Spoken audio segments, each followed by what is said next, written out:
Hey, this is Billboard, and you should know me, Alec Benjamin. I grew up in Phoenix, Arizona, but I also lived in Long Island, New York for a few years. I did like kindergarten and first grade in Long Island, and then I moved back to Arizona. But I live in California now, but I'm still growing up, so I feel like those are like the three places that I've grown up. My first job, I was a karate instructor at a karate studio in Phoenix. Yeah, I actually was a black belt in karate, but then I stopped because one time this girl I liked, she walked by the karate studio and she saw me doing karate and she didn't think it was cool, and then that word got back to me, and then I was like, man, maybe I shouldn't do it anymore, and then I stopped. But I learned a lot of very valuable skills, so it's okay. The first concert I ever went to was I saw NSYNC at Madison Square Garden with, actually Nassau Coliseum, with my mom, my dad, and my sister. But I actually think before that, my mom took me when I was really little to see Billy Joel, but I slept through the whole thing, so it doesn't really count. My biggest accomplishment,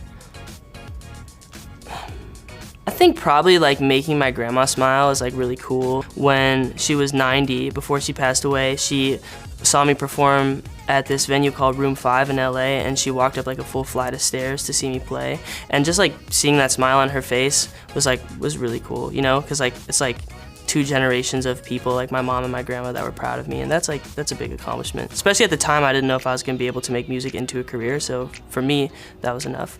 I used to perform in parking lots because I moved out to California and I went to college for a year, and then I got signed to a record label. I dropped out of school and I was like, yo, this is it, like, I'm gonna be famous, like, peace out. And then I got dropped from that label like a year later, and I had to kind of figure out how to get started again. But I didn't really own the rights to any of the music that I had produced while I was signed to the label, so the only thing I could do was to perform live on the streets for people. So, you know, someone like Shawn Mendes or Troye Sivan would come to town.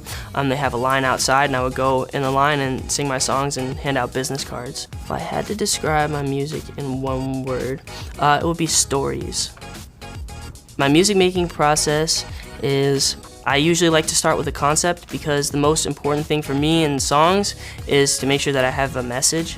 If I could just start from there, it kind of gives me like a good roadmap of like where I need to go. I at least know where I wanna end up, and that makes it easier. Because then it's like a puzzle. If you play Sudoku, and you know you're starting out with certain numbers, and you're like, okay, well, there's already two numbers here. Like, we just have to figure out the pattern. If you know the concept, then it's kind of the same thing.